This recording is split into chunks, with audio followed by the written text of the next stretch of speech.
क्या हमारे शब्द मैटर करते हैं? चलिए जानते हैं एक बहुत ही खूबसूरत कहानी से। एक लड़का था जिसको बहुत गुस्सा आता था और वो गुस्से में किसी को भी कुछ भी उल्टा सीधा बुरा भला बोल देता था। उसे अपनी बुरी आदत का पता था और वो इसे हटाना भी चाहता था। उसने अपने पिता से पूछा कि क्या मैं इस आदत को हटा सकता हूँ और कैसे? तो उसके पिता ने कहा हाँ, जब भी तुम किसी को बुरा भला बोलो और तुम्हें एहसास हो कि तुमने उसका दिल दुखाया है तो तुम हमारे गार्डन में दीवार जो बनी है उस पर एक कील ठोक देना। पहले दिन उसने 30 लोगों का दिल दुखाया और 30 कीलें ठोकी। दिन ब दिन उसकी कीलों की गिनती बढ़ती ही चली गई। उसने अपने पिता से कहा ये तरीका तो काम ही नहीं कर रहा।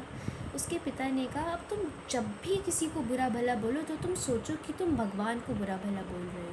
जब उसने ये काम शुरू किया तो वो कुछ गलत बोलने से पहले ही रुक जाता था, क्योंकि कोई भगवान को कैसे बुरा भला बोल सकता है।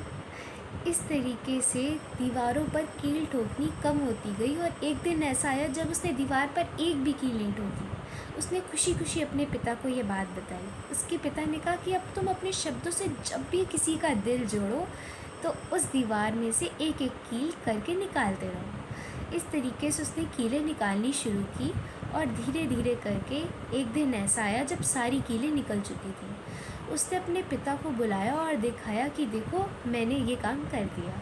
उसके पिता ने कहा कि अब तुम दीवार को गौर से देखो, इस पर पड़े निशान, इस पर हुए छेद, क्या ये दोबारा भर सकते हैं? क्या ये दीवार पहले जैसी हो सकती है? जब बच्चे ने ये देखा तो उसने कहा कि नहीं, ये पहले जैसी तो नहीं हो सकती।